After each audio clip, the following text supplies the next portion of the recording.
Family, we feel humbled and extremely honoured by your presence here tonight. At this stage in my life, to be honoured in this way, to have people come and buy your book, well, nothing's better than that. Trevor points to the fact that the book was a bit of an obsession for me, which it was. And my poor wife had to put up with the endless frustration that I had with myself, trying to reach something that always seemed to be just out of reach, until, of course, Trevor would say, "No, look, son, you do it this way." Well, look, why this obsession? Just let me explain briefly what led to it.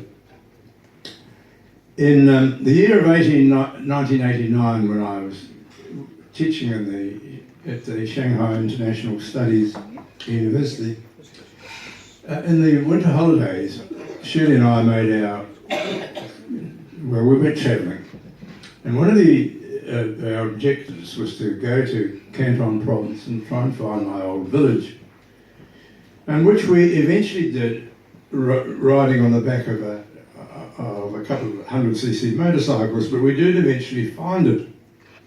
And this ancestral village of ours was named Tien Sum.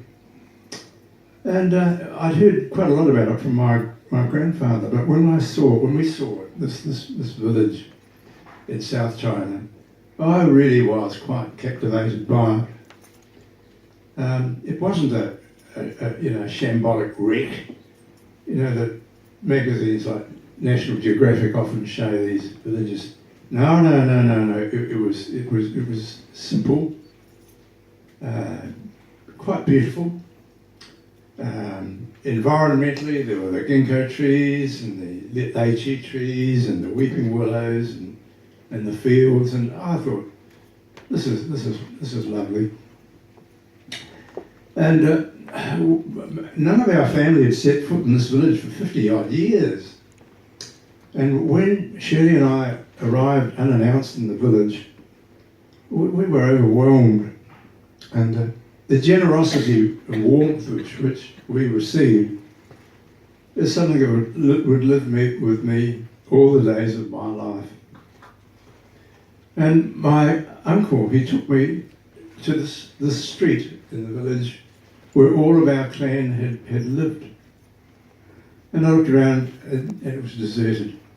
Nobody, not one of our family clan, still lived there. And it wasn't until we got together at the dinners, the reunion dinners, and they talked to me and they told me why leave, what I thought was, really could have been a rural paradise. Why leave, and why all of you had left? I made 2 further trips back to the village to find out all I could. And always the same story. They kept coming back to the story about my father having returned, who was born in New Zealand, having returned to China to get an education and being cruelly kidnapped by bandits, and the family forced to pay a substantial ransom to get him back. And that repaying of the ransom, of course, destroyed the family in China. The money that they had to pay was just, they left them with, after that, they left them with just enough money to be able to make the trip to New Zealand. But look, as a result of my researches, which took some time, I spent more than a year gathering facts and talking to people, visiting China, so that I knew I believed I knew what I was talking about. I got a firm grip on this, on what the facts were. And it wasn't what a lot of people think. You talk to some people and say, oh yes, well my family left there because of this and this and this. Well, there was a great deal more to it than that. And just to cut a very long story short, the migration of my family was really rooted in history. It was the fact that China had a weak government, that couldn't care for its people, couldn't keep them safe. And then there was the interference of the British colonialists, who not only established control over the ports, but brought in large-scale shipments of opium that destroyed the moral heart of the nation. And no wonder the country was in such a wreck and prone to banditry, wholesale banditry, the factors that drove my family here to New Zealand. But that's why it became so obsessive to me, and I had to tell the story, but I didn't know how. And eventually I thought, well, the medium of the novel is untried, and that's my attempt, for good or ill. But let me just conclude. But what I must do tonight, I have to acknowledge that you people, some of you who have been my friends for, Shirley and I are friends for 50, 60 years or more. And my grandmother, well, she was a very wise woman.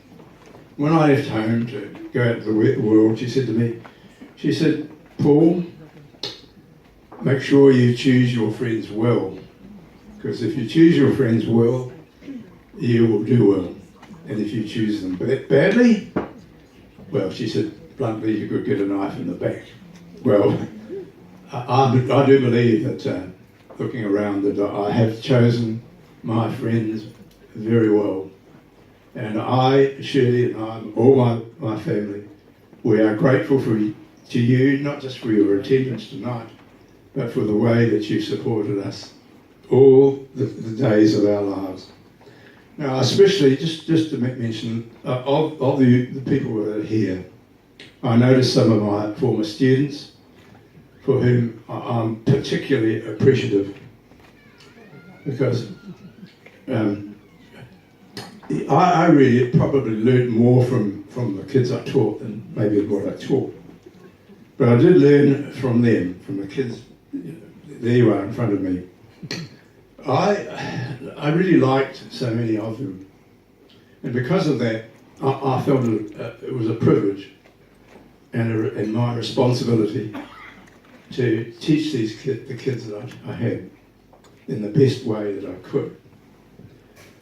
And look, there are a lot of my former teaching colleagues here, and I want to especially acknowledge you.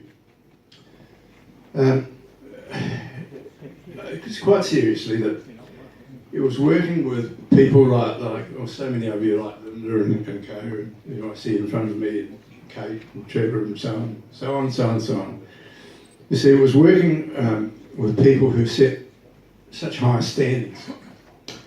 And I knew I could not fall below those. And that, it was working with you my ex-teaching colleagues, that really and did so much to give me the impetus to do my job well. Now, there are also some people here who are ex-administrators, members of the Board of Governors from the school that I was at. And wherever you are, if you've got to just put a hand up just so I can see, oh, never mind. But wherever you are, it was the goodwill that you showed towards me and the trust that you showed in me in handling a number of different situations which allowed me to do a difficult job the best way that I could. So thank you to them, and there are also some people here that were fellow debaters with me in the 22 Club, and to you who are here, I want to thank you, because debating with you and in association with you, I learned how to think on my feet, keep a clear head, and be able to withstand hostile views. Now, there are some also of those, my old friends, some of you are friends of 60 years and more, who are loyal, have been loyal and supportive all that time. Now, I especially want to say to some of my old friends, what I do have appreciated most of all from you is a lot of them, some of you have not been afraid to apply a good deal of leverage to me or be sharply critical of me when I deserved it. And really, some of that was life-changing and I think very necessary. Now, lastly, there's just my own family who I have to acknowledge. My wife Shirley, and then on my left there, my sister, who's always insisted on complete obedience. That's right, Esther, isn't it? Yeah. And also, but my children here, Jeremy, Sarah, Michael, for their unfailing support and for their tolerance of the idiosyncrasies of an old man. And I have some wonderful grandchildren, and of my grandchildren, of which there are 9, they thank you to you because you've given me a sense of responsibility and a reason to hope that the future is well worth preserving and well worth our striving to retain. So thank you all, and do enjoy whatever hospitality we offer. And may I say again to you all, if I never get another opportunity, how grateful I am to be able to share your presence tonight. And I wish you just all the best for the future. Thank you so much.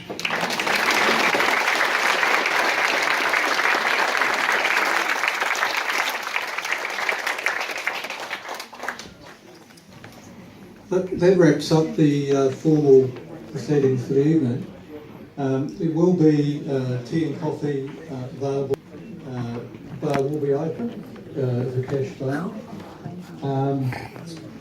I think with all the issues